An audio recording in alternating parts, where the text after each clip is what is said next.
This computer. Hello, hello. Welcome to We're in Double Digits. We Think made it. Lab number 10. How are you? Great. How are you? Good.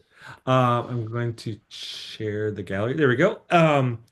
As you can see, we are short a musketeer again. Mike is in a boat somewhere off of the coast of Florida, probably doing a Gilligan's Island. We'll probably lose him for a while, but Sounds like uh, you're the next one to need to go on vacation. Just complete the trifecta. yeah, I don't go on vacation, so. That's right. Only the Um, Super Bowl.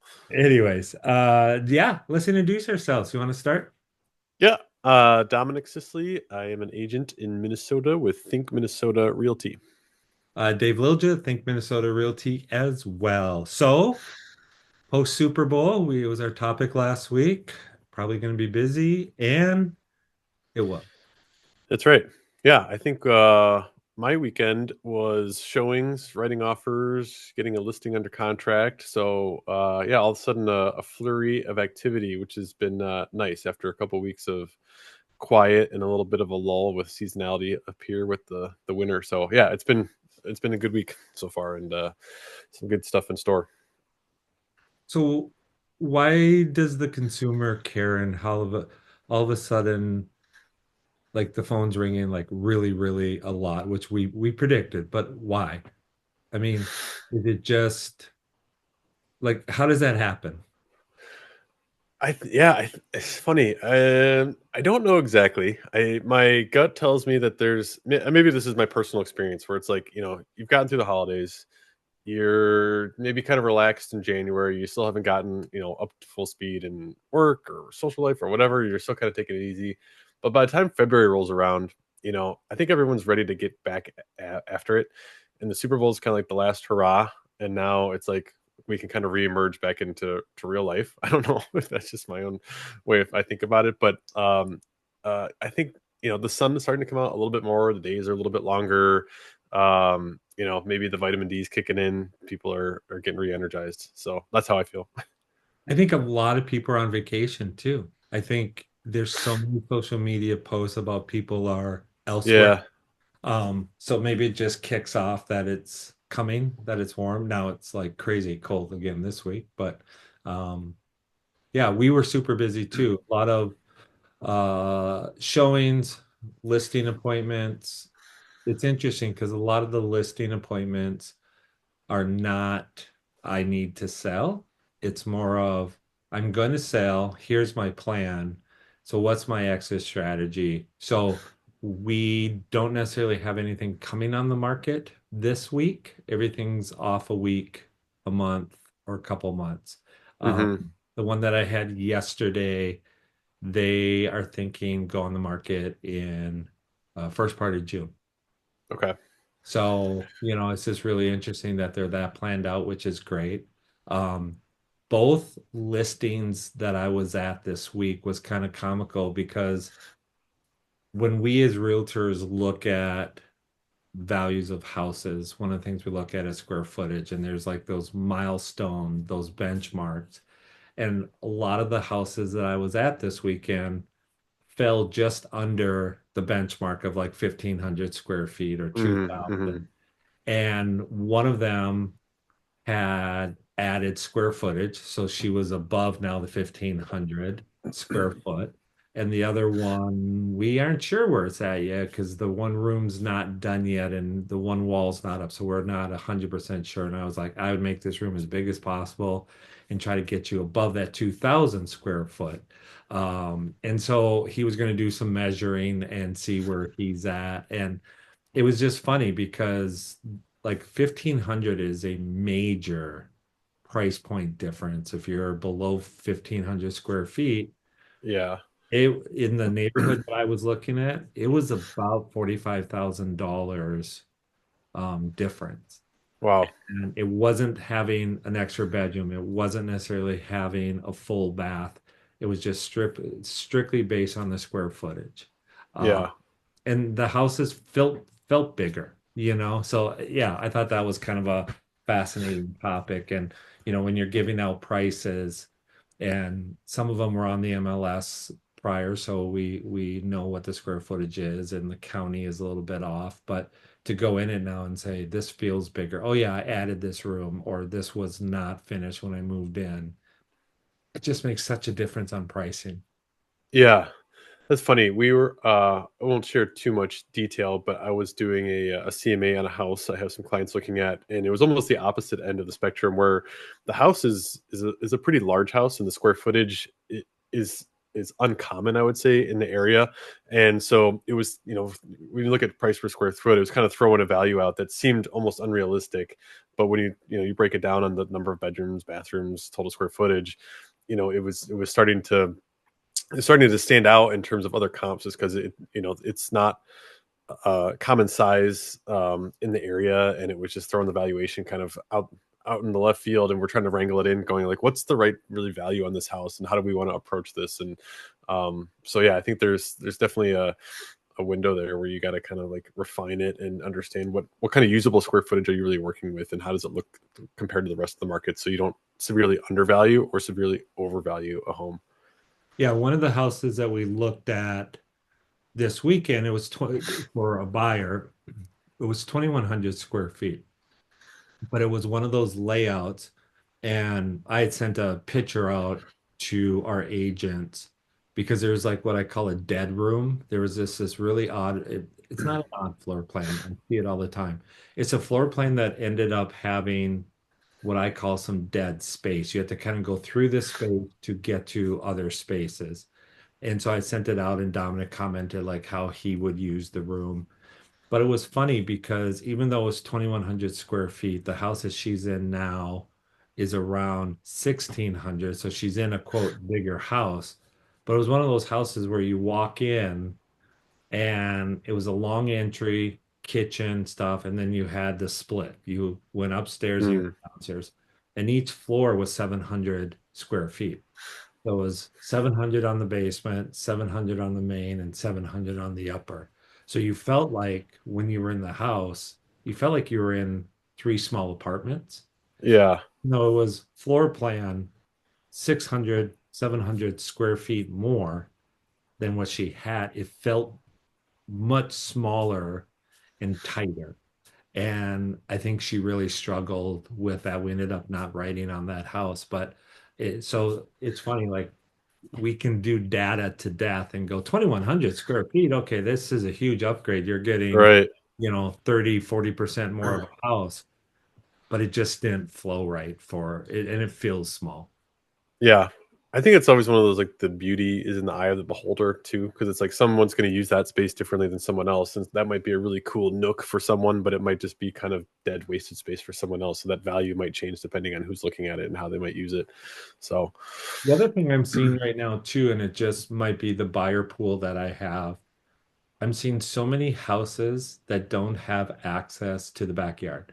mm, And so many buyers have dogs, so many buyers have kids.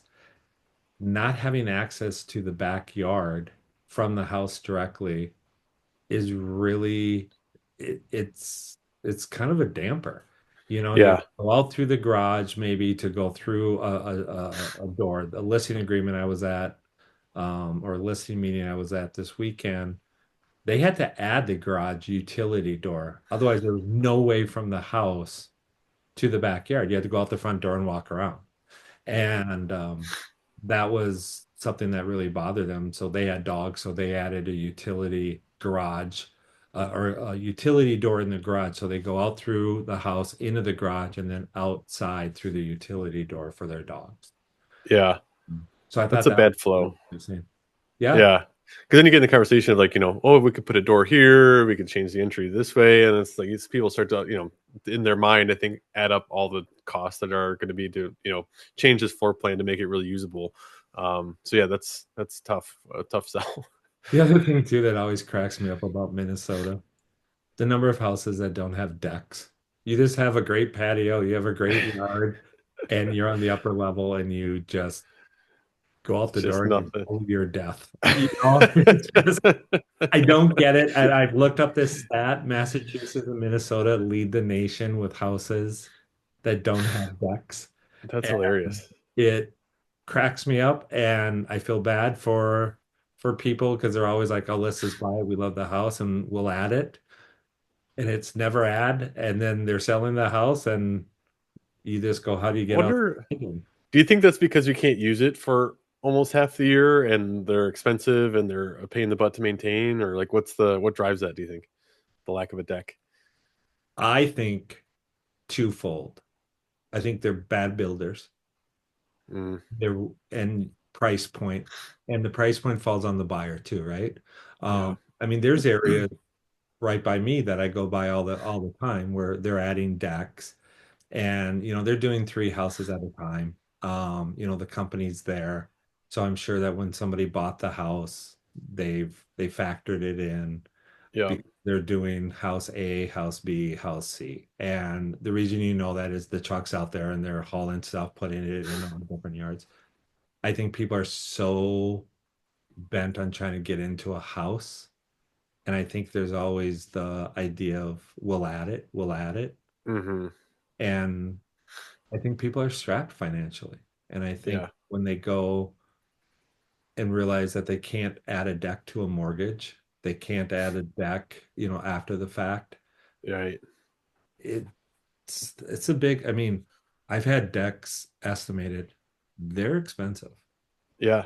We just got ours put on a new one last year and we were quoted for like a composite decking versus, just a Yeah, treated lumber and the difference was just astronomical.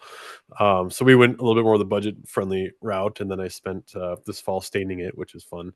right. But when I do see a deck, I feel like not that we're talking about decks too much, but they're usually not in great shape. I feel like they're in disrepair. There's a boards that need replaced. Like rarely do you see one when it's done that their house has one that it's in really great shape. I feel like too. I don't It's funny, you haven't been in my house know. that I know of. I have a big deck off the back of the house, but I don't have access to the yard from it. Okay, we used to not have access. We added a staircase down because we it was Yeah, you went out there and you were kind of stuck, and I didn't right. like that. So I do like that, but I also hate that. And I don't know. And I think for mine, it had to do with the contour of the ground down below. I don't know how you could do a set of stairs. Um, Yeah, that's the most elevated section of the yard. I think, I mean, I'm sure there's a way. I just think I would have to run it really far out, and I don't know what the yeah, cost would be. So I do use the deck, and I'm okay. I'm always worried that the dogs are going to see a deer and jump, jump off. yeah. We Right. haven't lost one yet over the railing, but um, I like that. I do use the deck, but do I wish that there was a way? Yes, but I have enough access to the yard anyways, and the dogs can go out any door because I have the invisible fence, so I don't have a Mm, hard wooden fence or anything, but so they can go out numerous doors. But yeah. yeah.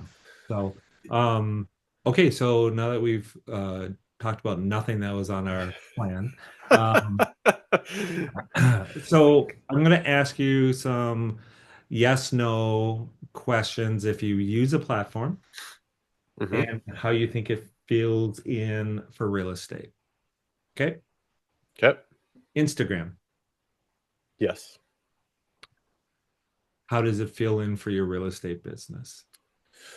My Instagram's kind of a blend of it's because it's just a personal page that I will share real estate information on. I have a dedicated real estate Facebook page, but I don't have one yet for Instagram. So I use it as a way because most of my Instagram contacts right now are just kind of friends, family, coworkers, blah blah blah from a past life, and so not real estate isn't applicable to everyone on there, but it's a good reminder once in a while to say, hey, I do real estate. So it kind of is a filler for me, and maybe I shouldn't treat it that way only, but it's not my main driver in that sense, but I do like it. X, Mm, no, I'm on there, but it's not for work purposes.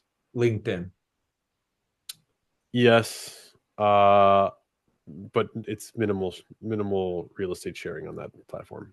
TikTok, No, Substacks, no. obviously Facebook. What other are you on any other platforms for real estate? YouTube. Okay. Yep. Um, Forgot the and biggest then one, probably. yeah, and then hopefully we're expanding as we've talked about. We might Right. we might push the podcast out to a few more platforms. Um, what else? I think that's it for real estate. Yeah. Do you have you ever been able to tie a direct sale to social media?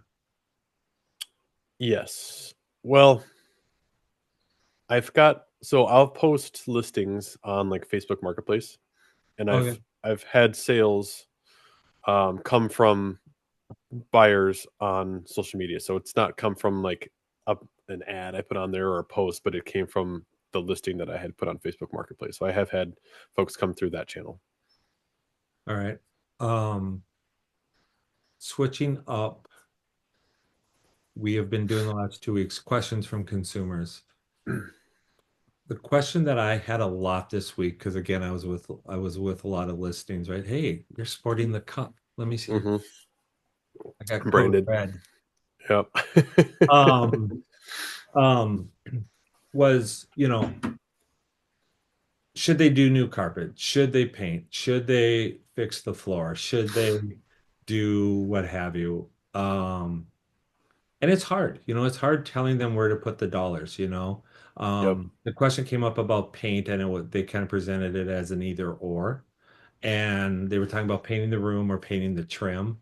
And I said I thought it was kind of either or. I'm Yeah. sorry, like you're either all in and you're all out. Because to paint the trim, I think it's going to bring highlights to the fact that the wall needs attention. If you paint the wall, then it's the floorboards. They had white floorboards like mine. For some reason, Hmm. the dogs. I mean, my white floorboards are ridiculously Just dirty scuffed from the and dogs. yeah. Yeah, Yeah. and so I just said to them, like, you either just got to kind of do a general cleanup of it, or you got to paintball it. Yeah. Do you have a preference? I know the reports are always like the kitchen and the primary bedroom, bathroom are kind of the best place to put your dollars. What do you tell clients when they say, what should we do, or where do we start, or if we had $10,000, where should we spend it? Yeah. I think first and foremost, like just and not I don't telling people their house is cluttered is, it's not my I'm not saying your house is cluttered, but a lot of times people just have, people are living in their houses, there's stuff around. So just taking all that down and, hiding it away, I think is the best place to start. Cleaning is the next. So like low cost, easy things to do, right? Just take a lot of the stuff out, clean it really well. And then from there, I think you can kind of get a better picture of like what else should I do to make this really sparkle. And so take kind of the low hanging fruit and deal with that. And then I think yeah, it's those main living spaces. Like the kitchen's a big one. If you can really show off that like you've got really good counter space or that there's this nice open flow. Um, Color is a big one. I was in a open house recently, and the whole kitchen and like eat-in area was this kind of like mustard yellow, and it was just kind of a. I think people noticed it when they came in, and it's something I. It wasn't my listing, but I would have told the seller you might want to think about painting this kitchen a different color. It's the first big room you walk into in the house, and it's kind of one of those immediate like your immediate feel for the house is this mustard yellow room, and I think it just kind of throws off the vibe. So those first impression type rooms where with either a great entry or a big awesome living room or a big kitchen, I think those are the areas that I would focus on in terms of really giving someone that really nice first impression as they come through the door after you've done kind of the other basic stuff. It's funny. Your comment about entry, I think, gets forgotten a lot. How are we going to get the potential buyer from their car to the best part of the house? And Hmm. sometimes that might be going through the garage because Yep. they go into the great room or they go into a bigger room, versus kind of coming into like a bull cage. Sometimes on split entries, it just feels super tight right there when you come in. You Yep. have a small platform. I just kind of call that a bull ring or something. And sometimes it's best coming in through a different room or a sliding glass door and coming in. I always think about two. if you're selling a house that is on a view or a lake, maybe the best place to come in is in the back of the house, Yeah. them to the Yep. backyard to see the lake first. Um, so I think, I think your Yeah, comment like about the entry is spot on. yeah, it's a good idea, like concept to kind of direct people the way you want them to experience the home, maybe the way you found it, how you find value in it. I think the other thing is, this is maybe a selfish, but make it easy for the agent to get the lockbox open and the key works and easy so that the agent's not sitting there fumbling around, your client's sitting behind you, waiting for you to get in the door. Make that easy, seamless transaction for folks to get in and start really, taking in your house. There are two lock boxes that I hate. I hate the one with like the school locker where it's Oh God, yeah. like X, B, C. It's not even in alphabetical order. I hate No, those. And then there's the other one that there's like a crank thing. I just can never get those, and it's stressful. And I yeah. even am like, I don't even like the Bluetooth ones, like Supra. I just like, give Oh, me I think those are and great. I Yeah, see I it. love those. I'm up north here. We don't have those as much, and I just like Yeah, the but that's traditional because of ones. you guys, not because of technology. Yeah, Northern Minnesota should be using Supras way more than they are. yeah. I guess I'm old fashioned. I like either the punch key in or just the dial. Yeah, you know what? I mean, I was just talking to one of our agents about the Supras, and I was like, you can go check them out. You don't even have to own it, Yeah, And I just think they're the way to go. So that's there's funny. so much more control. Yeah. Anyways, we can do all that. But Yeah, the other thing too is if you have one of those, like you're talking about the code thingies, yeah. if the property is on a deck and the lockbox is on a deck, please put a Mm, mat down because it never yes. fails. The thing opens up, the key falls, and it's going to hit the deck and it's going to fall through the crack, and then you have to go find it. And so put a mat down. I had a period about a year and a half or 2 years ago where I don't know what was going on, but it seemed every showing I went to, I was dropping the key and it was hitting and sometimes going under the deck. Yeah. And I've had to call and say, hey, the lock, I can't get to the key now. And it turns into a thing. Yep. And so it's like now I'm very careful about where I place my hands to try and catch because I know it's going to fall out. Yeah. And if anyone's watching this, elsewhere, it was 37 below wind chill today. Yeah, And, so to say, well, why are they dropping it? Some of this stuff is not user friendly on our skin. And so right.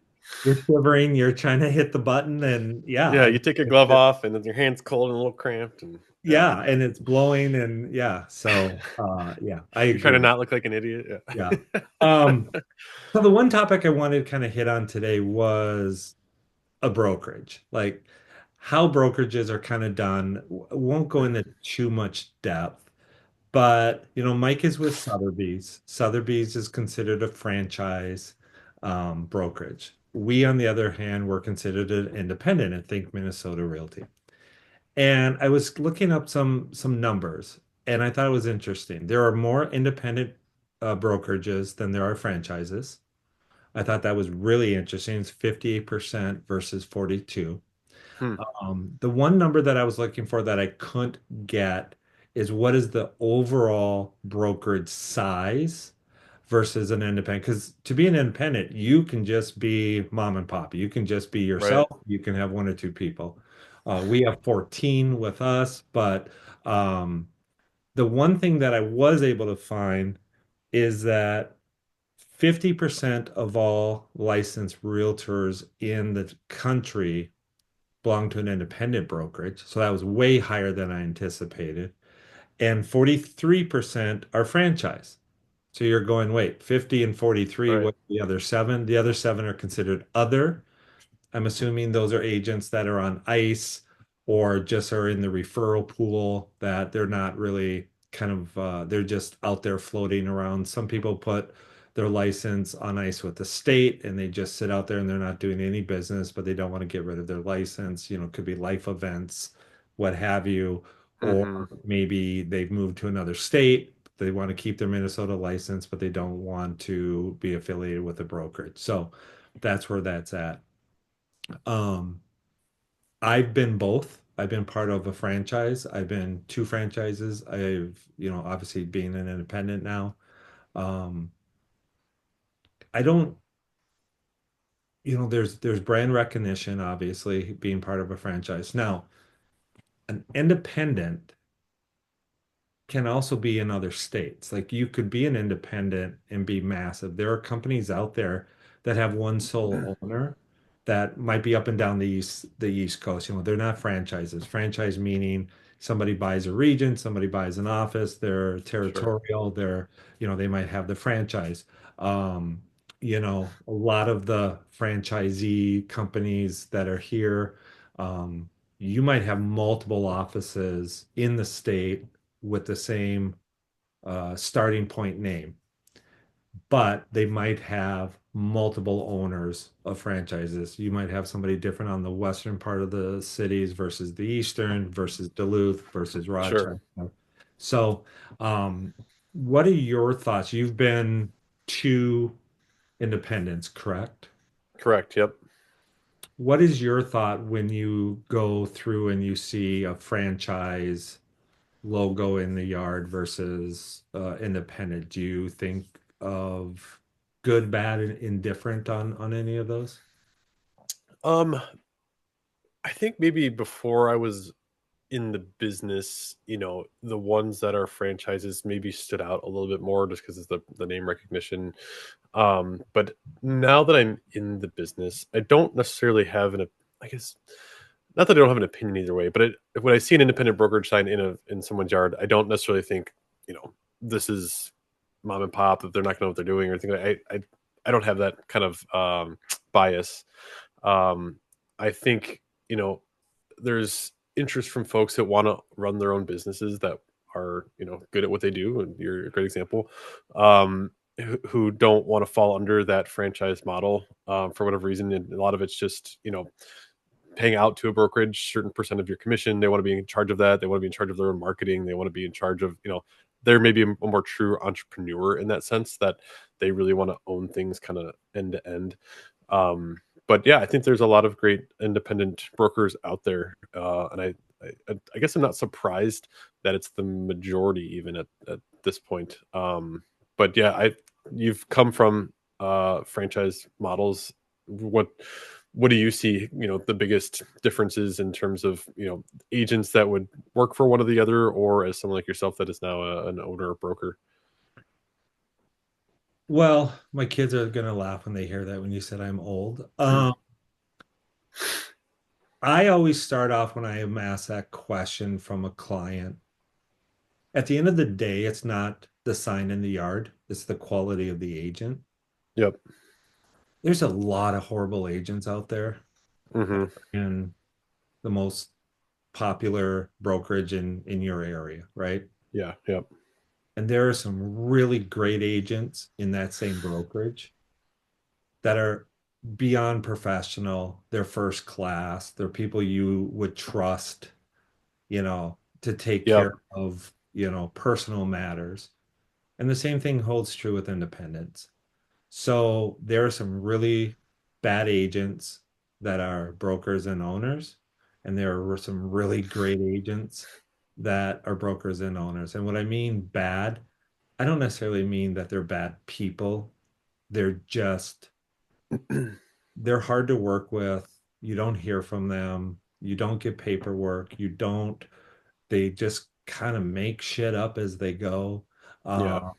And you feel like you want to do things a certain way.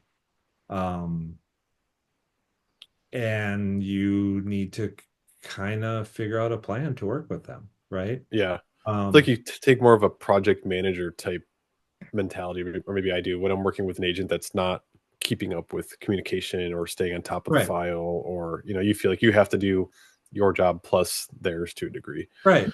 And, I'll use this as an example.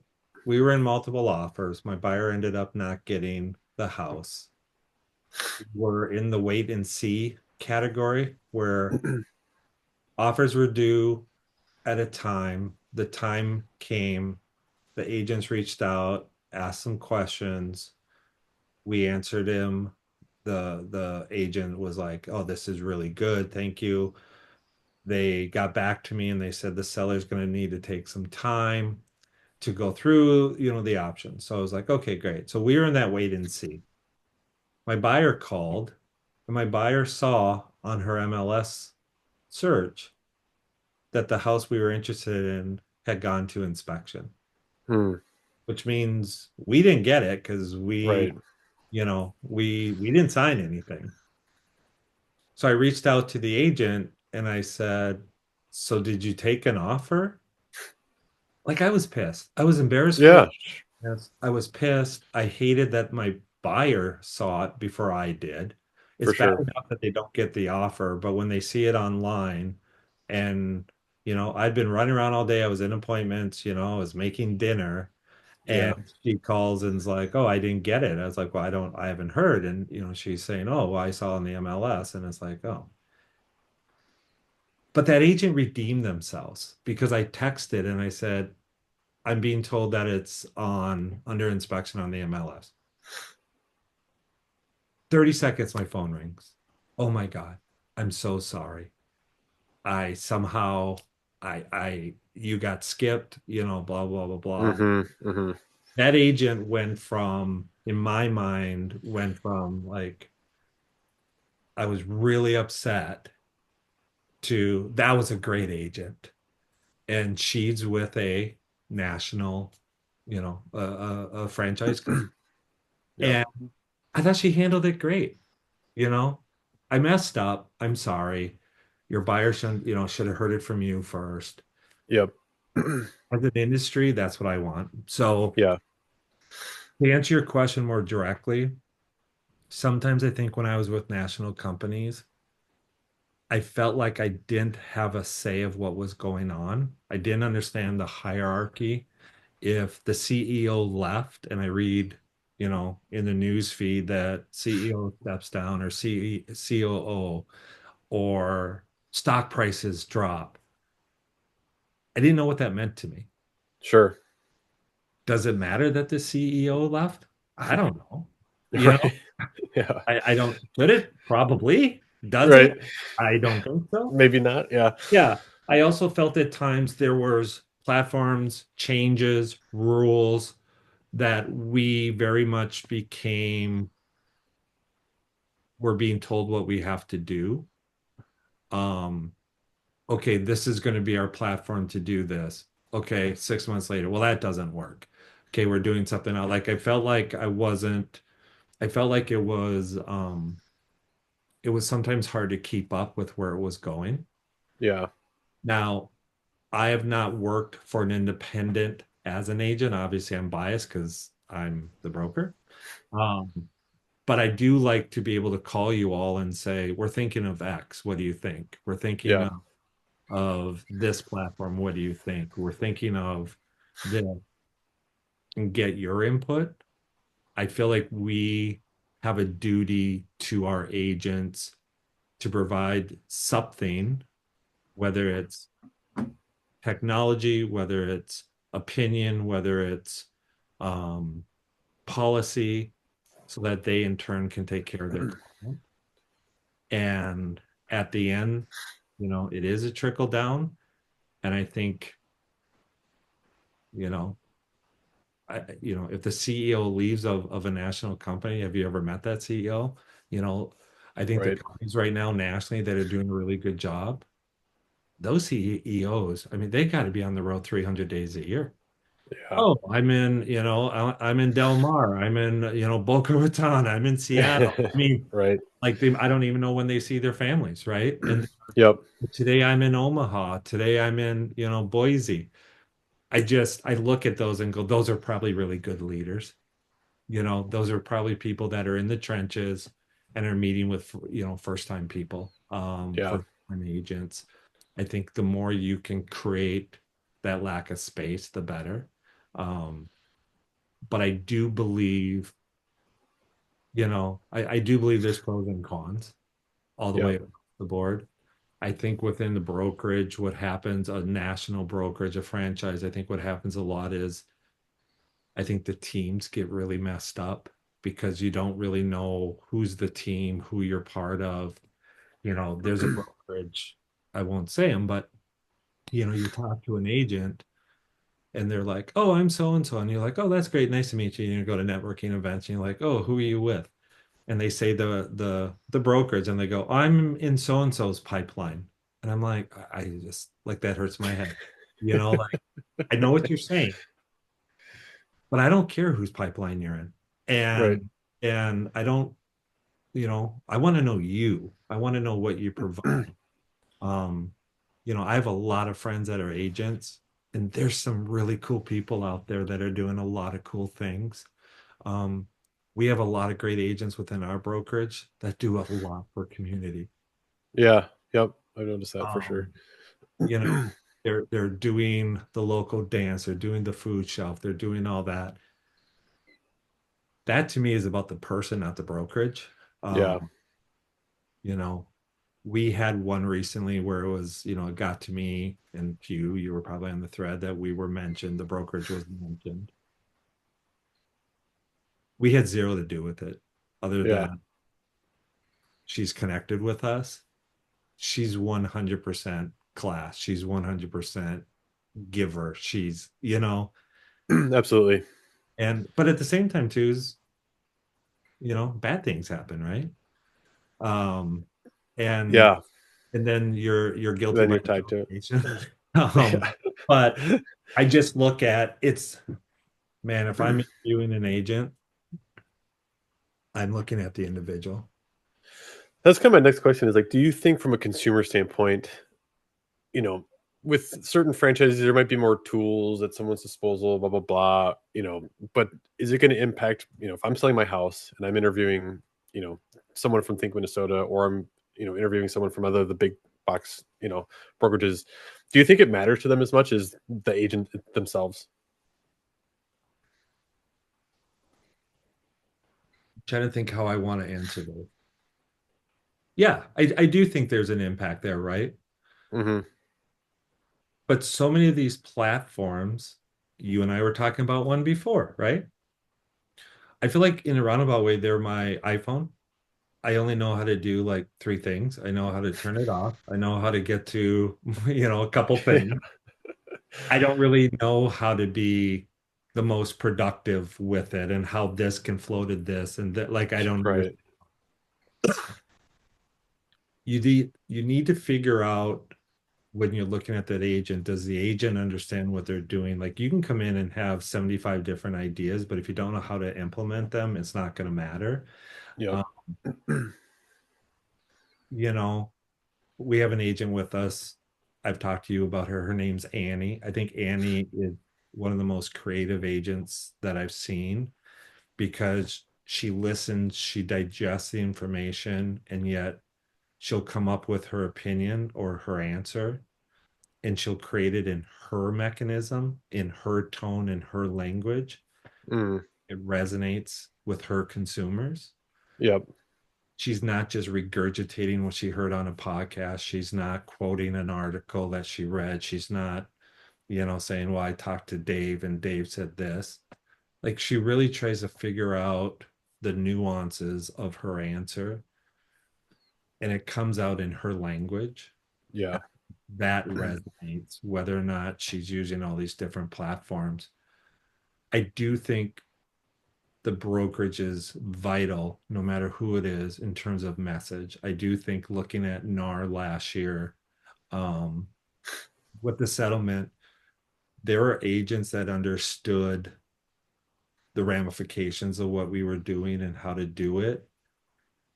And I think it's kind of naive to sit there and go, well, this brokerage didn't handle it well. That brokerage probably did a really good job, but that agent didn't pay attention.